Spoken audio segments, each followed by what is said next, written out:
जय हिंद. सर्वांचं आपल्या शुभ करिअर अकॅडमी या युट्यूब चॅनलवरती सर्वांचं स्वागत आहे. खरं तर एक मी अंदाजे मुंबई पोलीस आणि मुंबई चालक पोलीस या दोन्हीचा एक अंदाजे कट ऑफ लावला होता. ते बराच व्हिडिओ पब्लिश पण झाला आणि बऱ्याच या महाराष्ट्रातल्या ज्या मुलांनी मुंबई शहर चालकला आणि मुंबई शहर पोलीसला ज्या मुलांनी एक्झाम दिली त्या मुलांनी पण बराच तो व्हिडिओ बघितला गेला आणि बरेच फोन पण आले आणि असे फोन आले की सर काय होऊ शकतं, कसं घडू शकतं, तुम्ही जी माहिती दिली ती अतिउत्तम होती. जे योग्य आत्ताचा जो काय अंदाज आहे किंवा जो आत्ताचं जे काय वातावरण आहे किंवा जे पोलीस भरतीचं वातावरण झालं त्या पूर्णपणे वातावरणाच्या अनुषंगाने त्या वातावरणाला पकडून तुम्ही एक कटअप लावला.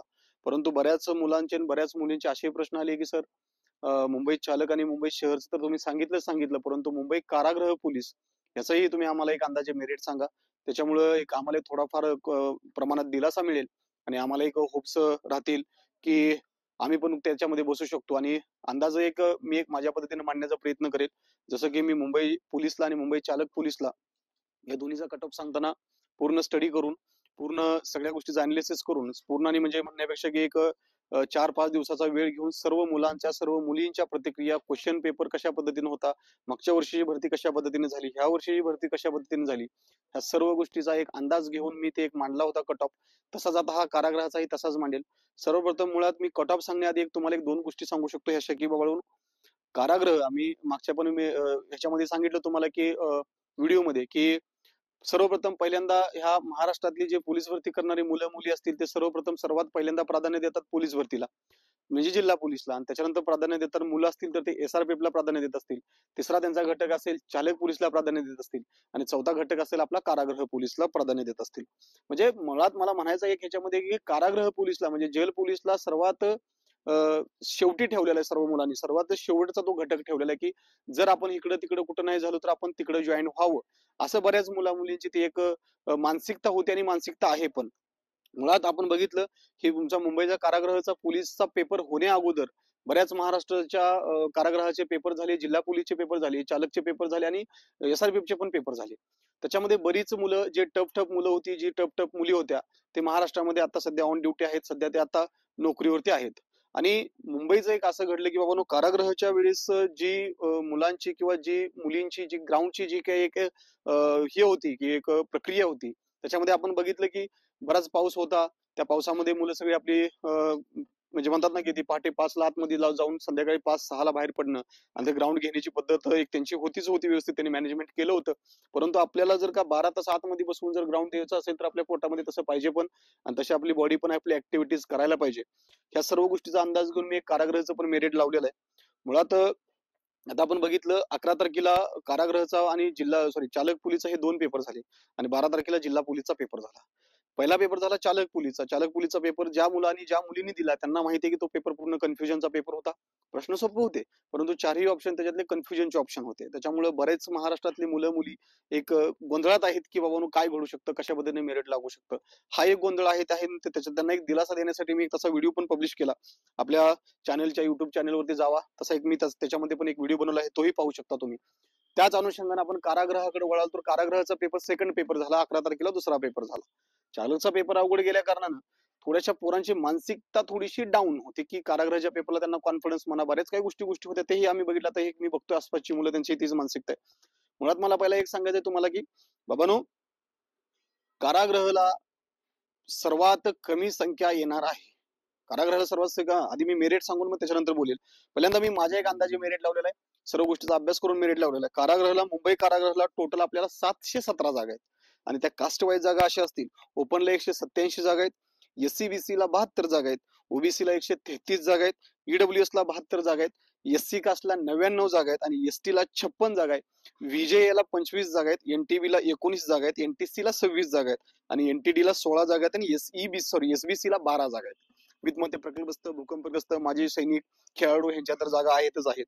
आपण बघितलं तर सर्वात जास्त 187 म्हणजे खुल्या प्रवर्गासाठी त्यांनी जागा ठेवलेल्या आहेत. आणि ह्याचं मेरिट एक कशा पद्धतीने मी अंदाज लावले की ओपनचं मेरिट जाईल, फायनल मेरिट ओपनचं मेलचं जाईल 128. 128च्या खाली पण येणार नाही, वर पण जाणार नाही, हा माझा कॉन्फिडन्स मला माहिती आहे. आणि एक माझा अंदाज आहे तो की 128 ओपन जाईल. पेपर किती बी कुणी बी सोपा सांगू द्या, बऱ्याच मुलांनी पेपर दिलेला आहे. एक मानसिकता तुमची पेपर देऊन बाहेर आल्यानंतर काय होती आणि एखादा दिवस उजळून झाल्यानंतर मानसिकता काय होती हे मला चांगलं माहिती आहे. मी मुलांमध्ये बसलोय, मुलांमध्ये उठलोय, मुलांच्या प्रतिक्रिया जाणून घेतल्या, त्या त्यांचे शब्द काय मी ऐकलेत, म्हणून मी तुमच्या पुढे हा व्हिडिओ बनवतोय. ओपन 128 जाईल, त्याच्यानंतर त्याच्या खालोखाल एससी बीसी जाईल 126 पर्यंत, परत त्याच्या खालोखाल ओबीसी जाईल 124 ला, ईडब्ल्यूएस जाईल 115 ते 116 मध्ये, एसटी जाईल 120 मध्ये, एसटी जाईल फक्त आणि फक्त 115 मध्ये, एनटीबी 126, विजय 126 जाईल, एनटीडी 126 राहील. हे मेलचं झालं. आता फिमेलचं सेम असेल, ओपन 120 जाईल फक्त मुलींचं, एससी बीसी मुलींचं 118 जाईल, ओबीसी मुलींचं 114 जाईल, ईडब्ल्यूएस मुलींचं 95 ते 100च्या मध्ये खेळेल. मग 95 पण आकडा येईल, पण 100च्या वर अजिबात जाणार नाही, मी 100% सांगू शकतो. आणि एससी जाईल 112 आणि एसटी पण सेम राहील की तुमचं एक तेतले 97, 98, 99, 100 ह्याच्यामध्येच तुमचं खेळेल ते. एनटीबी महिला 116 असेल, एनटीसी महिला 118 राहील आणि एनटीडी 116 राहील. म्हणजे एक्समॅन सर्व्हिसमॅन असतील त्यांचे तर 95, 96 इथपर्यंत तुमचं काम होऊन जाईल. आता हे मी तुम्ही म्हणाल की सर पेपर एवढा सोपा होता, एवढ्या सर्व गोष्टी घडल्या, आम्ही बाहेर आल्यानंतर बघतो की बऱ्याच मुलांना चांगला पेपर गेला, मग हे मेरिट तुम्ही एवढं कमी कसं काय लावलं? तर मुळात मी ह्याच्या आधीच आपण व्हिडिओमध्ये तेच सांगितलंय, हे मेरिट कमी लागण्याचं कारण आहे तुमचा ग्राउंडचा रेशो. मी सांगितलं याच्या आधी की तुम्हाला ज्यावेळेस प्रॅक्टिसला ग्राउंडला किती मार्क्स पडत होते आणि आता मार्क्स किती पडले फायनलला ते तुम्ही चेक करा. हे घडलं ते घडलं. आणि त्याच्यामध्ये काय होणार आहे, जर का समजा मी म्हणतोय मी शेवटचं मेरिट सांगितलं, म्हणजे जे वेटिंगला मुलं राहतात ना त्यांना सर्वात मोठी संधी आहे बाबा. हात जोडून रिक्वेस्ट करतो, होप्स ठेवा, एक कॉन्फिडन्स ठेवा. का कॉन्फिडन्स ठेवा? ज्या मुलांना कारागृहाचा पेपर दिलाय त्या मुलांना जिल्हा पोलीसचा पेपर दिलाय, ज्या मुलांना कारागृहाचा पेपर दिलाय त्या मुलांना चालकचाही पेपर दिलेला हे लक्षात ठेवा. ज्या मुलांना कारागृहाचा पेपर दिलाय त्यांनी एसआरपीचा पण पेपर दिलेला. म्हणजे तुम्हाला इथं कॉम्पिटिशन पूर्ण कमी झालेलं आहे. जिथं 10 मुलं बसतात तिथं 3 नाही 4च बसलेले, का तर ते वरचे जे 5-7 आहेत ते कुठं ना कुठे चिटकलेले. ठीक आहे ना? जर समजा मुंबई शहरचं जर जिल्हा पोलीसचं मेरिट लागलं आणि त्याच्यातली एक मी म्हणतो 100%तली 30% संख्या जर कारागृहाला बसली असेल पोलिसासाठी, सॉरी कारागृहाला पेपरला बसली असेल, आणि ती 30% संख्या जर मुंबईला भरती झाली जिल्हा पोलीसला, तर ते कारागृहाला येणार नाही, हे लक्षात ठेवा. आणि जर चालकला जरी लागली, चालकचा पण तोच कन्सेप्ट असेल, चालकला जरी लागली तर तो कारागृहाला येणार नाही, ही मानसिकता आहे सध्या.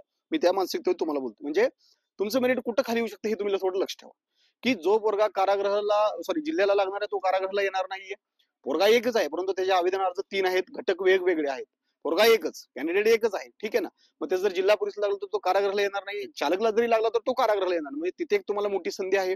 आणि त्याच्यामुळे एक ह्या सगळ्या गोष्टीचा एक अभ्यास करून मला असं वाटतं की पूर्णपणे मेरिट खालील. पेपर जरी सोपा असला तर ग्राउंडचा रेशो हल्लेला आहे.